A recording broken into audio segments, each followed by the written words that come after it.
साथियों, स्वागत है आप सभी का एक बार फिर से मेरे चैनल पर। तो जैसा कि आपको पता है कि हमने आईसीएमआर के लिए जो इम्पोर्टेंट टॉपिक्स हैं उनको मैंने स्टार्ट किया। जेनेटिक डिसऑर्डर से क्वेश्चंस वहाँ पे बनते हैं, तो उस पार्ट को मैंने कवर कर दिया है और उसके अलावा भी आपको टैबलेट के फॉर्म में जो इम्पोर्टेंट चीज़ें हैं, वो आपको प्रोवाइड की जा रही है। सेक्शन है जो कि आपके लिए बहुत बड़ा क्वेश्चन मार्क है कि आपको बहुत डाउट रहता है कि वहाँ से क्या-क्या क्वेश्चंस आते हैं। तो जैसा कि मैंने अपने इन्फॉर्मेटिव वीडियो में आपको ऑलरेडी पहले बोल चुका हूँ कि आपके बेसिक साइंस जो आपने कभी पढ़ी थी, जो कि आपने 10th 12th लेवल पे पढ़ी थी, उसको बस एक बार आपको नॉर्मल फिजिक्स और केमिस्ट्री जो है, वो आपको रिकॉल करके जाना है। और मैंने उसके रिगार्डिंग एक वीडियो में जो आपका इन्फॉर्मेटिव वीडियो है, वहाँ पे मैंने आपको एक्सप्लेन भी किया है कि आपको केमिस्ट्री और फिजिक्स में क्या-क्या चीज़ें देखनी है।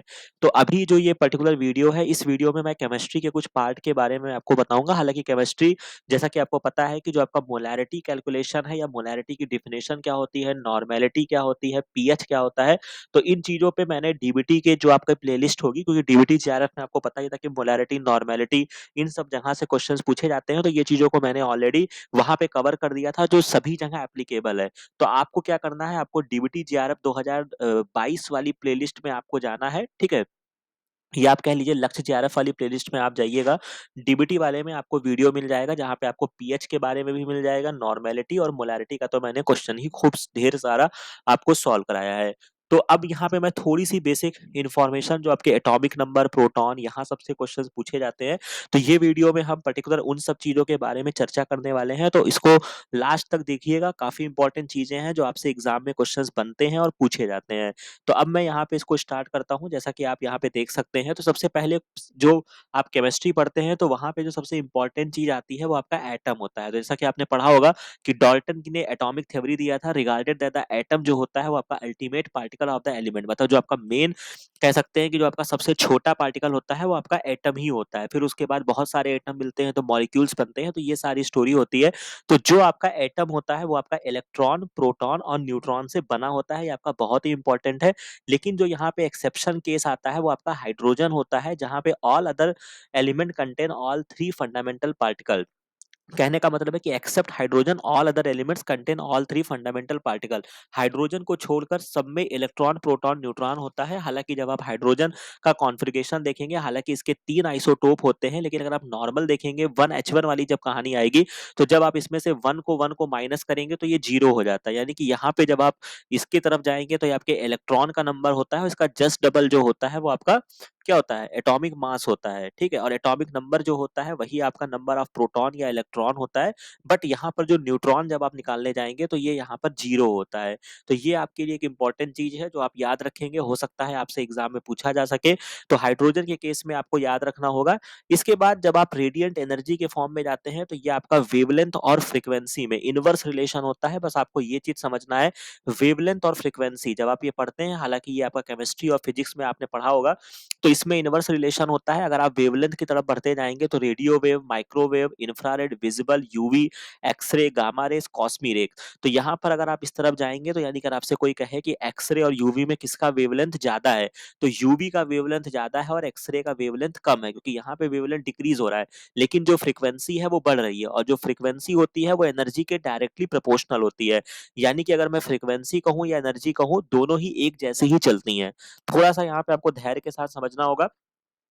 इसके बाद यहाँ पर आप बहुत अच्छे से इस बात को समझ लीजिएगा, जो आपके विबग्योर होते हैं, जब आप फोटो, जो आपके फोटो एक्टिव वेवलेंथ्स होती हैं, जहाँ पे आपके violet, indigo, blue, green, yellow, orange, red, ये आपके 7 कलर्स होते हैं, विबग्योर होते हैं।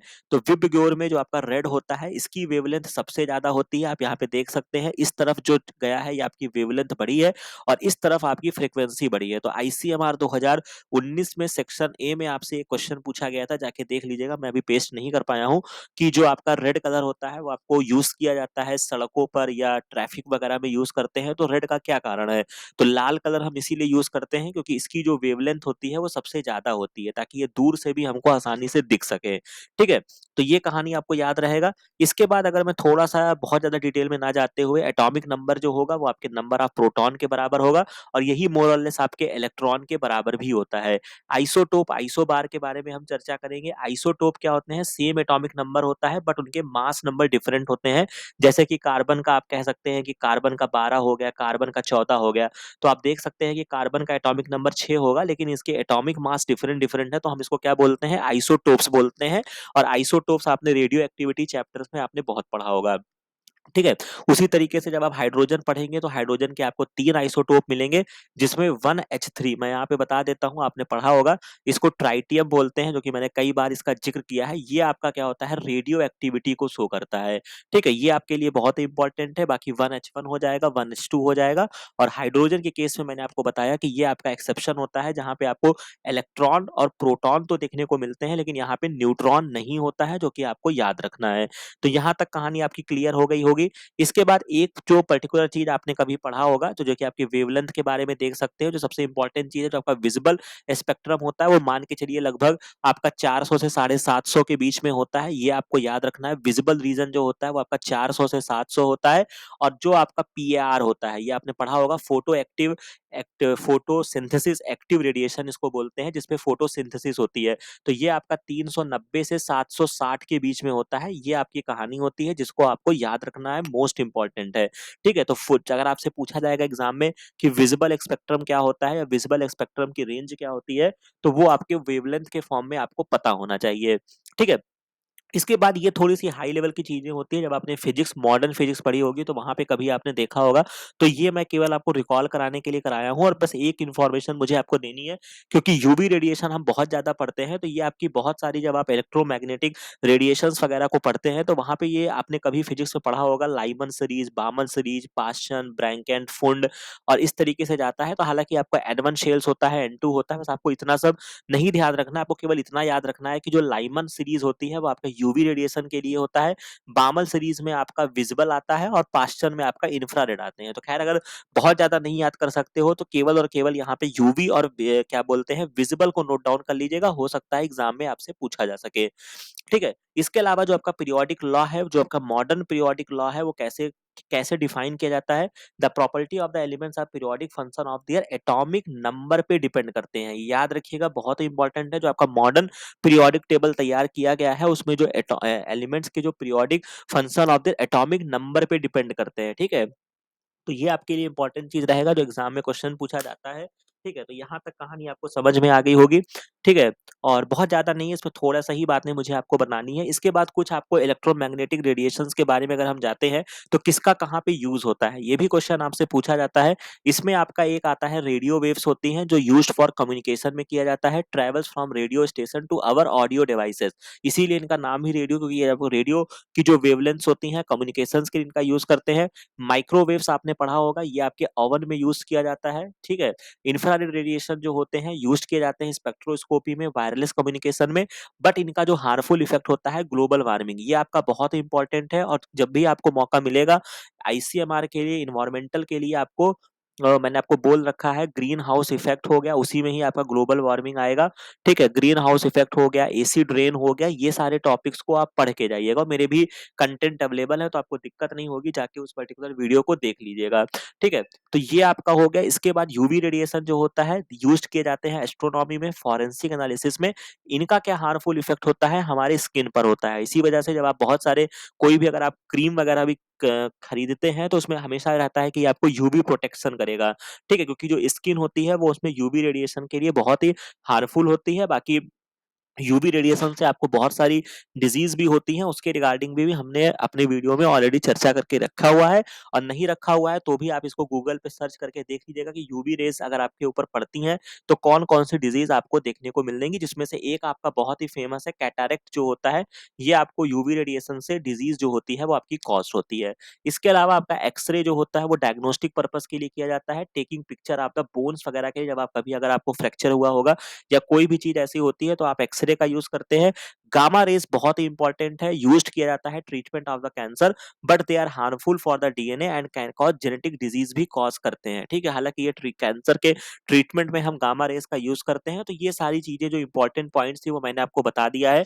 इसके अलावा एक और चीजें हैं जहां से आईसीएमआर ने क्वेश्चन पूछा है, तो दो इफेक्ट होते हैं। हालांकि जब आप ये मॉडर्न फिजिक्स को थोड़ा और डीप में जाके पढ़ेंगे, तो वहां पे आपको मिलेगा। बस अभी केवल आपको इतना याद रखना है स्प्लिटिंग ऑफ द जो आपकी स्पेक्ट्रल लाइन होती है in the presence of the magnetic field, इसको हम जीमैन इफेक्ट कहते हैं, जो कि आप यहाँ पे देख सकते हैं। यही आपकी जो स्पेक्ट्रल सीरीज होती है, ठीक है, लाइमन, बामर, पास्चर, ब्रैंकेट, फूड, ये जब आपके जब आपकी वेव क्या बोलते हैं एटम्स जब एक्साइट होते हैं तो पर्टिकुलर डिफरेंट डिफरेंट सेल्स में ट्रांसफर होते हैं। जैसे आप देख सकते हैं लाइमन का के लिए जो वैल्यू है वो n=1 है, जैसे ही बामल में गया तो ये n=2 हो जाएगा, लेकिन जो N2 सेल्स की वैल्यू होती है वो 3-4 होती जाएगी।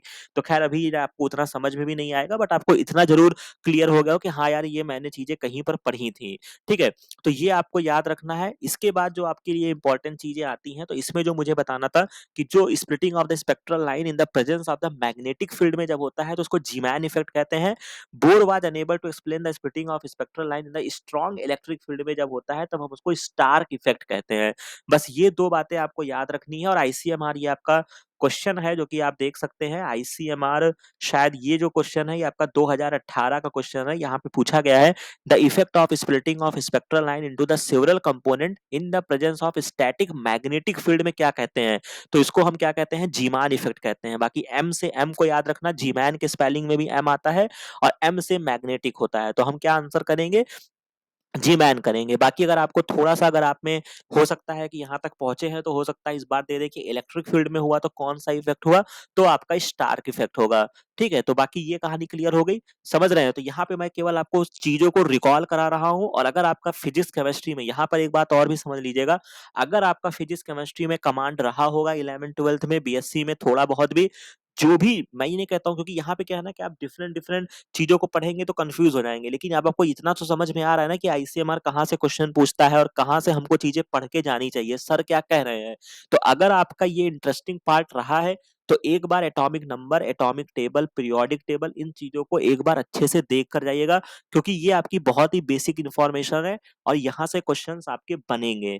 ठीक है, तो ये मैंने आपको रटवा दिया है, स्टार्क हो गया, जीमैन हो गया। ठीक है, क्योंकि अभी बहुत ब्रॉड में पढ़ने का समय नहीं है। ये आपका इंपॉर्टेंट चीज है, atomic number and the mass number. अब सबसे पहले एटॉमिक नंबर क्या कहते हैं, एटॉमिक नंबर को हम जेड से रिप्रेजेंट करते हैं और मास नंबर को हम ए से करते हैं। ये याद रखिएगा, क्योंकि बच्चे कभी कभी कंफ्यूज होते हैं कि एटॉमिक नंबर है तो यानी कि हम उसको ए से रिप्रेजेंट कर दें, मतलब, लेकिन इसका जो टेक्निकली हम इसको रिप्रेजेंट करते हैं वो जेड अल्फाबेट से करते हैं। The number of unit positive charge on the nucleus of an atom, इसको हम क्या बोलते हैं, एटॉमिक नंबर बोलते हैं। एटॉमिक नंबर जो होता है ये आपका नंबर ऑफ प्रोटॉन कह लीजिए या आपका नंबर ऑफ इलेक्ट्रॉन के बराबर होता है। ये आपका मोस्ट इंपॉर्टेंट है जो आपको याद रखना है। ठीक है, मास नंबर क्या होता है, total number of the proton और न्यूट्रॉन इन द न्यूक्लियस, इसको हम मास नंबर बोलते हैं, जो कि आपका मोस्टली डबल होता है। ठीक है, तो यानी कि अगर मैं किसी लिख दिया, मान लो कि ये एक्स लिखा, ठीक है, और जो इसका एटॉमिक नंबर होगा उसको मैं जेड से रिप्रेजेंट करूंगा और मास नंबर को ए से करूंगा। इसमें आपको बहुत अच्छे से ध्यान रखना है। ये आपका एटॉमिक नंबर हो गया, ठीक है, इसको समझ लीजिए, एटॉमिक नंबर हो गया। ठीक है, और एटॉमिक नंबर जितना होता है वही इलेक्ट्रॉन का नंबर होता है, वही प्रोटॉन का नंबर होता है। ये आपका जो मास नंबर निकल कर आता है इसको मैं कैसे रिप्रेजेंट करूंगा, जितना आपका प्रोटॉन का नंबर है और उसके बाद जितना आपका न्यूट्रॉन का नंबर है। ठीक है, तो प्रोटॉन और न्यूट्रॉन के नंबर को जब हम जोड़ देते हैं तो आपका मास नंबर आ जाता है, जो कि मोस्टली केसेस में वो जब कितना होता है, डबल ही होता है। ठीक है, अब यहाँ पे आपको क्या करना है, कुछ डिफिनेशंस आपको याद रखनी है केमिस्ट्री में। आइसोटोप्स क्या होते हैं, जो कि आपके रेडियो एक्टिविटी में आपने खूब पढ़ा होगा। Atoms of the same elements having same number of the proton, अगर मैं टेक्निकली बात करूं तो उनके में प्रोटॉन का नंबर सेम होगा। Isotope having different mass number, उनका डिफरेंट होता है। However they have same atomic number, समझ रहे हैं। तो यानी कि इनका जो प्रोटॉन का नंबर है वो तो सेम है, ठीक है, लेकिन जो यहाँ पे मास नंबर है वो आपका डिफरेंट है। बहुत इंपॉर्टेंट चीज है, आपको याद रखना है। ठीक है, तो ये इंपॉर्टेंट चीज आपको याद रखनी है। जैसे आपका हाइड्रोजन की बात करता हूं तो 1H1 हो गया, 1D2 हो गया और 1T3 हो गया। तो ये आपको बहुत ही इसमें याद रखना है। जो T3 वाला है ये आपका क्या होता है, ट्राइटियम होता है और ये आपका रेडियो एक्टिविटी बहुत तगड़ा शो करता है। इसी तरीके से आइसोबार जो होते हैं, atoms of different element having same mass number, ठीक है, जिनके मास नंबर सेम होंगे उनको हम आइसोबार कहते हैं। Isobar contain same number of nucleons, ये टेक्निकली टर्म है, इसको याद रखिएगा।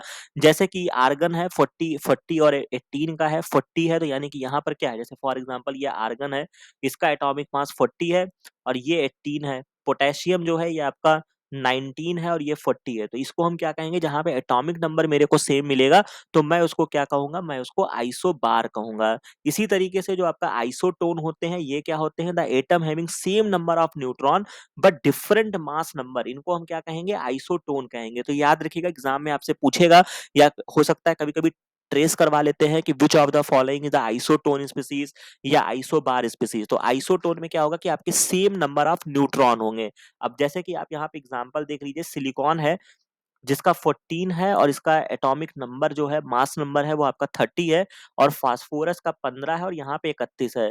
तो आपको क्या करना है, आपको इसमें से सिंपली क्या करना है, इसमें से माइनस कर देना है। ठीक है, तो जब भी आपको न्यूट्रॉन निकालना होगा तो न्यूट्रॉन निकालने के लिए मुझे क्या करना है, ए माइनस जेड कर देना है। ठीक है, ए माइनस जेड करना है, न्यूट्रॉन का मतलब ए माइनस जेड। ए का मतलब मास नंबर 30 माइनस जेड का मतलब 14। तो ये मेरा 16 आ गया। अगर मैं फास्फोरस के लिए निकालूंगा तो 31 माइनस 15 करूंगा तो भी ये मेरा 16 आएगा। तो यानी कि जब सेम नंबर ऑफ न्यूट्रॉन होगा तब मैं उसको आइसोटोन कहूंगा। आइसोडायफर्स जो होते हैं, atoms having same isotopic number are called isodiaphers कहते हैं। ये आपका बहुत इंपॉर्टेंट है, सेम आइसोटोपिक नंबर या न्यूट्रॉन एक्सेस इसको कहा जाता है। ठीक है, अब यहाँ पर जो आपकी कुछ स्पीसीज होती हैं, जैसे नाइट्रोजन 7 है, 15 है, ऑक्सीजन यहाँ पर जो आपके 17 और 8 वाली कंडीशन आती है, इसको हम क्या बोलते हैं, आइसोडायफर्स बोलते हैं। हालांकि मुझे नहीं लगता है कि ये आपसे पूछेंगे, बट फिर भी आप इसको पढ़ लीजिएगा, बहुत ही इंपॉर्टेंट है। तो आइसोडायफर्स में क्या होते हैं, atoms having same isotopic number. ठीक है, सेम आइसोटोपिक नंबर आपको याद रखना है, जहां से क्वेश्चन आपका डराइव होगा। और आइसोटोपिक नंबर निकालने का फॉर्मूला क्या होता है, neutron minus number of the proton. तो पहले आपको न्यूट्रॉन निकालना होगा और उसके बाद उसमें से आपको प्रोटॉन को माइनस करना होगा। ठीक है, तो ये कहानी बनेगी। इसी तरीके से आइसोस्टीयर्स एक होते हैं, molecular having same number of atom and also same number of electron, इसको हम आइसोस्टीयर्स बोलते हैं। जैसे N2 एंड CO, इसमें आपको सेम नंबर ऑफ एटम भी देखने को मिलेगा। जैसे अगर आप जोड़ दीजिए तो ये आपका एटम 2 है, यहाँ पर भी 2 है। ऑब्वियस सी बात है, also same number of electron, electron के नंबर की अगर मैं बात करता हूं तो यहाँ पे 7 दूनी 14 होगा, और इसको भी अगर आप जोड़ेंगे तो 8 और 6 14। समझ में आ रही है? तो बेसिक केमिस्ट्री आपको यहाँ पे देख कर जानी है, जिससे आप इन चीजों को समझ लेंगे। आइसो इलेक्ट्रॉनिक जो होते हैं उनमें क्या होता है, एटम्स या आयन या molecule having same number of the electron, जो कि आपके CO और N2 में आपको देखने को मिल रहा है। तो यानी कि हम इसको आइसो इलेक्ट्रॉनिक भी कह सकते हैं, आइसो स्टीयर्स भी कह सकते हैं। ठीक है, और जो यहाँ पे आपको मोस्टली यहाँ पे आपको सीख कर जाना है और आपके एग्जाम के पॉइंट ऑफ व्यू से ज्यादा इंपॉर्टेंट है, वो मैं आपको हाईलाइट कर देता हूँ। सबसे पहले तो हमने ये समझ लिया है कि जब भी हम किसी एटॉमिक नंबर को लिखेंगे तो कभी कभी हम एटॉमिक नंबर को हम ए से डोनेट कर देते हैं, ये वाली कंफ्यूजन हमको नहीं रखनी है। एटॉमिक नंबर जब भी होगा उसको हम जेड से डिनोट करेंगे, तो एटॉमिक नंबर जेड हो जाएगा, एटॉमिक मास नंबर ए हो जाएगा। ठीक है, जितना इसका एटॉमिक नंबर होगा वही इलेक्ट्रॉन का नंबर होगा, वही आपके प्रोटॉन का नंबर होगा। न्यूट्रॉन का नंबर निकालना होगा तो मैं परमाणु भार से उसके एटॉमिक नंबर को माइनस कर दूंगा, ये मेरा न्यूट्रॉन निकल आएगा। ठीक है, ए माइनस जेड हो जाएगा। इसके बाद आइसोटोप मुझे याद रखना है, जो कि आपके डिफरेंट एटॉमिक मास जब आपको देखने को मिलेगा वो मेरा आइसोटोप हो जाएगा, जिसमें हाइड्रोजन में 3 जिसके आइसोटोप होते हैं। बहुत सारे स्पीसीज या बहुत सारे एटम्स के और भी आइसोटोप होते हैं, लेकिन आपको केवल हाइड्रोजन याद रखना है, और हाइड्रोजन में आपको T3 याद रखना है। ट्राइटियम जो होता है वो आपका रेडियो एक्टिविटी को शो करता है। आइसोबार में सर ने बताया है कि जिसमें आपके सेम मास नंबर होंगे, लेकिन आपका क्या होता है कि सेम मास नंबर आपको देखने को मिलेगा, isobar contain same number of the nucleon. यानी कि यहाँ पे अभी तक हम बात कर रहे थे कि उनके एटॉमिक नंबर सेम है, यहाँ पर आपको मास नंबर सेम देखने को मिलेगा। आइसोटोन में क्या होगा कि आपका सेम नंबर ऑफ न्यूट्रॉन होगा बट डिफरेंट मास नंबर जब आपको देखने को मिलेगा तो वो मेरा आइसोटोन होगा। तो मुझे न्यूट्रॉन निकालना होगा, तो मैं इस फॉर्मूले से चेक कर लूंगा कि क्या वो इसमें लाई करते हैं कि नहीं करते हैं, तो आइसोटोन हो जाएगा। इसी तरीके से आइसो इलेक्ट्रॉन में आपके नाम से स्पष्ट है कि आपका इलेक्ट्रॉन सेम होना चाहिए। और आइसोडायफर्स में क्या होता है कि atoms having same isotopic number होता है, जिसमें आपको न्यूट्रॉन एक्सेस में देखना होगा। इसको मैं आइसोडायफर्स कहूंगा। इसका फॉर्मूला हो जाएगा, जितने आपके न्यूट्रॉन है उसको मैं माइनस कर दूंगा प्रोटॉन से। सपोज दैट अगर मुझे इसमें फॉर्मूले में पुट करना हो तो न्यूट्रॉन कितना होगा, तो नंबर ऑफ न्यूट्रॉन निकालने के सबसे पहले मैं 15 में से 7 माइनस कर दूं, मुझे यही करना होगा। तो 15 में से 7 माइनस करूंगा तो ये 8 हो जाएगा, और नंबर ऑफ प्रोटॉन जो होगा वो भी आपका 7 हो जाएगा। ठीक है, तो इसको माइनस करेंगे तो ये 1 हो जाएगा। और अगर मैं इसको माइनस करने जाता हूं तो 17 में से 8 घटाओगे तब भी 9 आएगा, और ऑक्सीजन का 8 है तो ये 1 हो जाएगा। ठीक है, तो पहली बात तो ये है कि थोड़ा-सा ये आपको हो सकता है बाउंस किया हो, बट इसको बहुत अच्छे से एक बार वीडियो खत्म होने के बाद इसको सॉल्व करिएगा, समझ लीजिएगा। एग्ज़ाम में आपसे क्वेश्चंस पूछे जाएँगे और बहुत ही इम्पोर्टेंट है। तो केमिस्ट्री के पार्ट में कुछ चीज़ें अगर बचेंगी तो मैं एक बार देख लूँगा फ़ॉर्मूले के बेसिस पे क्या मैं उसको समेट कर आपको बता सकता हूँ। बाकी अगर आपके पास मौका रहेगा, जो मैं आपको बता देता हूँ कि आप थोड़ा-सा सॉल्यूशन चैप्टर पढ़ लीजिएगा, थर्मोडायनामिक्स पढ़ लीजिएगा, ठीक है? और रेडियो एक्टिविटी कोशिश करिएगा कि आप इसको पढ़ लीजिएगा। बेसिक आप एनसीईआरटी उठा के उसको देख सकते हैं, ठीक है? बाकी आपको पीरियोडिक टेबल पढ़ लीजिएगा, ठीक है? जो भी मॉडल्स दिए गए थे रदरफोर्ड का मॉडल, बोर का मॉडल, क्या उसमें कमियाँ रह गई थी, इन सब चीज़ों को भी थोड़ा-सा देख लीजिएगा। ये मैं आपको बता देता हूँ। बाकी मेरी तरफ से प्रयास रहेगा कि मैं इसको कवर कर दूँ। तो basic atomic number, mass number को हमने कवर कर लिया है आज। आशा है कि आपको ये समझ में आ गया होगा। ठीक है, बाकी सबके क्या-क्या यूज़ होते हैं, ज़ीमान इफ़ेक्ट हम याद रखेंगे। ज़ीमैन इफ़ेक्ट में हमारा एम आता है, तो एम को हम एम से कनेक्ट करके मैग्नेटिक लिख देंगे। जब स्टार पूछेगा तो मैं उसको इलेक्ट्रिक फील्ड में जब इफ़ेक्ट आपको देखने को मिलता है, तो वो आपका स्टार्क इफ़ेक्ट होता है। बाकी gamma rays, microwaves, infrared rays, global warming के लिए जो रिस्पॉन्सिबल है, वो मेरी इंफ्रारेड है। ये इंपॉर्टेंट क्वेश्चन आपका बन सकता है। इसके बाद अगर मैं बात करता हूँ कि आपकी विबग्योर होती है, रेड की जो होती है वो वेवलेंथ ज़्यादा होती है। वेवलेंथ और फ्रीक्वेंसी में इनवर्स रिलेशन मुझे याद रखना है और वेवलेंथ जो होता है सॉरी फ्रीक्वेंसी जो होती है वो डायरेक्टली प्रोपोर्शनल टू एनर्जी होती है। ये बात मुझे याद रखना है। हाइड्रोजन के अलावा सभी में आपको सब कुछ देखने को मिलेगा। ये बात सर ने बता दिया था। इसके बाद मॉडर्न पीरियोडिक टेबल जो है वो आपके एटॉमिक नंबर पे डिपेंड करता है। बस आपको इतनी कहानी याद रखनी है। फोटो एक्टिव रेडिएशन जो है वो मेरा 390 से 760 है, ये मुझे याद रखना है और विजिबल रीजन जो होता है वो मेरा 400 से 700 के बीच में मेरा विजिबल रीजन मेरे को देखने को मिलता है, ठीक है? तो ये कहानी आपकी सॉरी 400 से 750 तक, ठीक है? तो ये कहानी हमने आपको समझा दी है, बाकी इसके बियॉन्ड आपको ज़्यादा कुछ नहीं ध्यान रखना है, ठीक है? जो चीज़ें सर ने बताई हैं उसको एक बार रिकॉल करिएगा, क्वेश्चन सॉल्व करिएगा। एक क्वेश्चन मैंने आपको पेस्ट करा हालाँकि इसी लेक्चर में मैंने 2 क्वेश्चन आईसीएमआर के पढ़ा दिए हैं। जी-मैन इफ़ेक्ट मैंने आपको 2018 का क्वेश्चन दिखा दिया है। इसी तरीके से आपका ये वाला क्वेश्चन जो है आपको 2019 में मिल जाएगा, ठीक है? तो यहाँ से आईसीएमआर में क्वेश्चन्स आए हुए हैं। बाकी अगर आप जाएँगे तो आपको और भी जो इम्पोर्टेंट फिनोमिना है ये सब आइसोटोन, आइसोबार यहाँ से डेफिनिटली एग्ज़ाम में ये क्वेश्चन्स पूछते हैं, ठीक है? तो आपको समझ में आ गया होगा कि आपको किस तरीके से ये सारी चीज़ों को हैंडल करना है। वो मैंने आपको समझा दिया है, बाकी कुछ और भी चीज़ें होंगी जो मैं आपके समक्ष प्रस्तुत करूँगा। तो इस चैनल पे बने रहिए, लाइक, शेयर और सब्सक्राइब ज़रूर करिएगा। बाकी मिलते हैं नेक्स्ट वीडियो में नेक्स्ट इन्फॉर्मेशन के साथ। Thank you very much.